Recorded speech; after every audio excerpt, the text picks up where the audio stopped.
तो hi friends, अपने channel को सब्सक्राइब करना ना भूलेगा। मैं हूं। चलिए शुरू करते हैं आज का अध्याय। जैसा कि फ्रेंड्स आप सभी ने थंबनेल में पढ़ा डिपॉजिट एसेट के बारे में, तो उसी के बारे में आज हम पार्ट 15 वीडियो में सीखेंगे। तो सबसे पहले आइए टैली को चालू कर लेते हैं और उसके बाद यहाँ पर आएंगे अकाउंट इन्फॉर्मेशंस, उसके बाद लेजर्स, उसके बाद क्रिएट। अब यहाँ देखेंगे आपका लिखा गया क्या चीज़ है, डिपॉजिट एसेट। यानी डिपॉजिट एसेट का मतलब डिपॉजिट का मतलब जमा करना, एसेट का मतलब संपत्ति, यानी जमा की गई संपत्ति।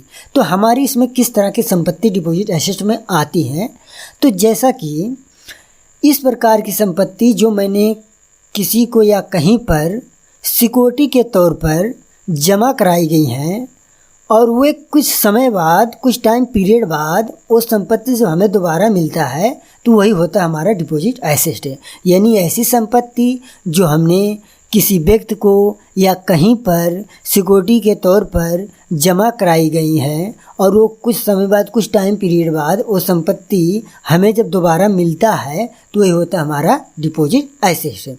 जैसे फॉर एग्जांपल हम एक दुकान के माध्यम से समझते हैं। जैसे क्या है कि हमें कोई बिजनेस करना, कोई दुकान खोलना है, कोई दुकान यानी मुझे कोई बिज़नेस करना है, तो बिज़नेस करने के लिए हमें क्या मतलब एक रूम लेना पड़ता है। क्या चाहिए? रूम। तो रूम लेने के लिए आपको क्या करेंगे, यानी रूम लेने के लिए आपको रूम का भाड़ा वगैरह तो देना ही पड़ता है, पर रूम आपको तभी मिलेगा जब आप डिपॉजिट कुछ मालिक को जमा करेंगे जिसका रूम है। यानी आप जो है सिक्योरिटी के तौर पर उसको क्या कुछ 10,000 20,000 डिपॉजिट देते हैं, तब वह व्यक्ति आपको क्या कर देता है, रूम दे देता है। फिर उसके बाद आपको हर मंथ भाड़ा सिर्फ देना रहता है। अब जब आप उस व्यक्ति का, उस मालिक का रूम आप छोड़ देते हैं, तो वही डिपॉजिट आपको बाद में वापस मिल जाता है। तो यही हमारा इस टाइप के जो है यानी संपत्ति हमारा डिपॉजिट एसेट में आते हैं। ठीक, तो आइए इसमें किस तरह के लेजर्स वगैरह बनाते हैं। तो यहाँ पर आएंगे, लेजर्स हम बना रहे हैं। जैसे क्या हमारा हो गया डिपॉजिट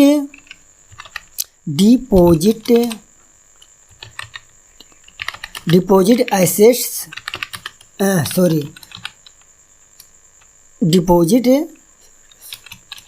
सॉरी यहाँ पर रहेगा आपका जैसे सिक्योरिटी डिपॉजिट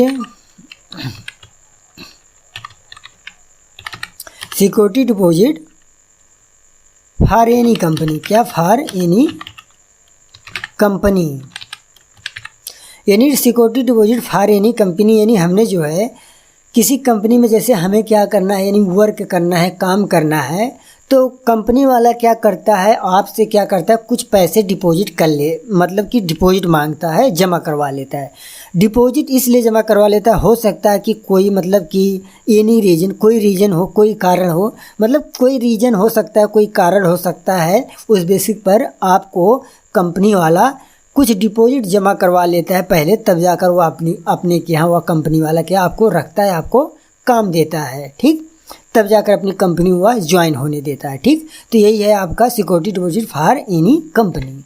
अंडर में आप डिपॉजिट एसेट ये देखिए रख दीजिए। अब उसके बाद हो गया आपका जैसे दूसरा आपका क्या हो गया, सिक्योरिटी डिपॉजिट जैसे room rent. Security deposit room rent, जैसा मैंने पहले ही बताया था कि सिक्योरिटी डिपॉजिट जैसे हमने क्या किया, जैसे मुझे कोई दुकान करना है, कोई शॉप खोलना है, ठीक, तो मुझे क्या भाड़े पर रूम वगैरह लेना पड़ता है। तो रूम लेने के लिए हमें क्या कुछ ना कुछ डिपॉजिट मकान मालिक को देना होता, तब जाकर वो रूम मिलता है। तो और जब वह यानी आप जो है रूम को छोड़ देते हैं, तो वह जो आपने मालिक को डिपॉजिट दिया है पैसा, वो पैसा बाद में आपको रिटर्न वापस कर दिया जाता है। यही चीज़ होता है आपका सिक्योरिटी डिपॉजिट रूम रेंट। ठीक, अंडर में डिपॉजिट एसेट। उसके बाद आप जो यहाँ पर डालेंगे, जैसे आपने डाले एनी सिक्योरिटी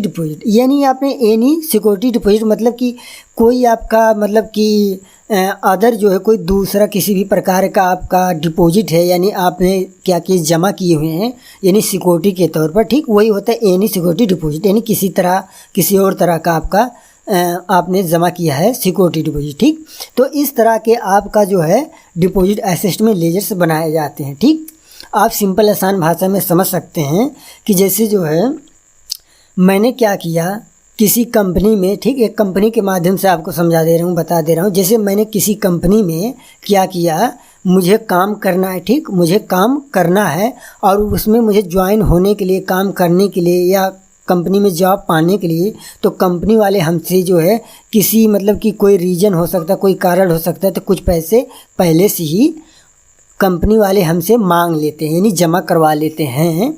और उसके बाद जब हम कंपनी में काम नहीं करना चाहते हैं, कंपनी से निकलना चाहते हैं, तो वो पैसा कंपनी वाला आपको फिर दोबारा दे देता है। तो ये होता है आपका डिपॉजिट एसेट। ठीक, तो इस तरह की संपत्ति आप जो डिपॉजिट एसेट में यानी रखते हैं।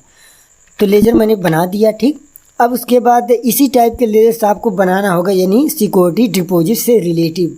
जैसे मैंने बताया आपको कि सिक्योरिटी डिपॉजिट से रिलेटिव यानी डिपॉजिट एसेट जो होता है आपका ऐसे पैसे, ऐसे रुपए जो कि आपको किसी को या कहीं पर सिक्योरिटी के तौर पर जमा करवाए जाते हैं और उसके बाद आपको कुछ समय बाद, कुछ टाइम पीरियड बाद वो पैसे आपको रिटर्न कर दिए जाते हैं। तो यही होता है आपका डिपॉजिट एसेट्स। तो इस टाइप के जो है लेजर्स वगैरह आपको इस प्रकार की संपत्ति डिपॉजिट एसेट्स में रखते हैं। ठीक, यहाँ पर आप आएंगे बैक करने के बाद, लेजर करने के बाद आप अकाउंटिंग वाउचर पर आपको आना होगा और यहाँ से पेमेंट करेंगे। ठीक, यहाँ पेमेंट वाउचर का यूज करके यहाँ से क्या लेंगे, यानी बैंक के मतलब कि आप जो पैसा पेमेंट कर रहे हैं कैश या बैंक, तो जिसके माध्यम से कर रहे हैं उसको सेलेक्ट कर लीजिए। ठीक, अब यहाँ पर आएंगे, जैसे जो है क्या है एनी सिक्योरिटी डिपॉजिट। पहले जैसे मुझे मान लीजिए मैं ले लिया security deposit for any company. ठीक, जैसे मुझे किसी कंपनी में वर्क करना है तो कंपनी वाले हमसे जो है कितना 50,000, कितना उन्होंने कंपनी वाले ने क्या किया, हमसे 50,000 जमा करवा लिए। ठीक, 50,000 हमसे क्या किए, जमा करवा लिए। अब उसके बाद यहाँ स्पेस बार बड़ी कुंजी, फिर यहाँ पर आएंगे जो है सिक्योरिटी डिपॉजिट रूम रेंट। और उसके बाद जैसे बाय द वे मेरा एक इस टाइप का लेजर्स है कि मुझे कोई रूम वगैरह यानी लेना चाह रहा हूँ, तो रूम लेने के लिए आपको डिपॉजिट जमा करना पड़ता है, तब जाकर आपको रूम मिलता है। तो जैसे यहाँ आपने कितना 25,000 रूम रेंट के लिए आपने 25,000 जो है डिपॉजिट जमा आपने किया। ठीक, फिर उसके बाद यहाँ पर आपने क्या है एनी सिक्योरिटी डिपॉजिट। ठीक, यहाँ पर आपने जो है एनी सिक्योरिटी यानी किसी भी प्रकार का और आपका सिक्योरिटी डिपॉजिट है किसी तरह का, और आपको जो है सिक्योरिटी डिपॉजिट में आप जो है क्या पैसा जमा करना चाह रहे हैं, तो यहाँ पर आप जैसे यहाँ पर कितना 30,000, कितना 30,000 रुपये आपने जमा किया। ठीक, तो एक्सेप्ट कर दीजिए।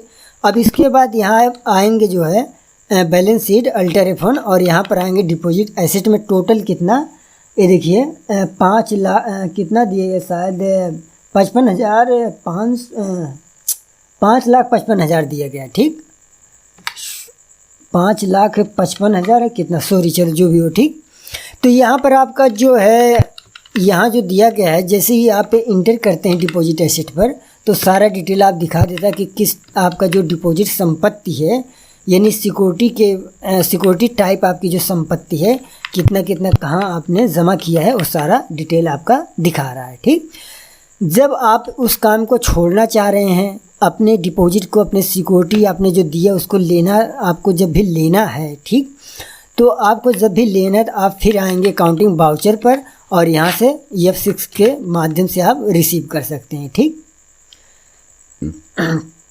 तो आप यहाँ से आप रिसीव कर सकते हैं।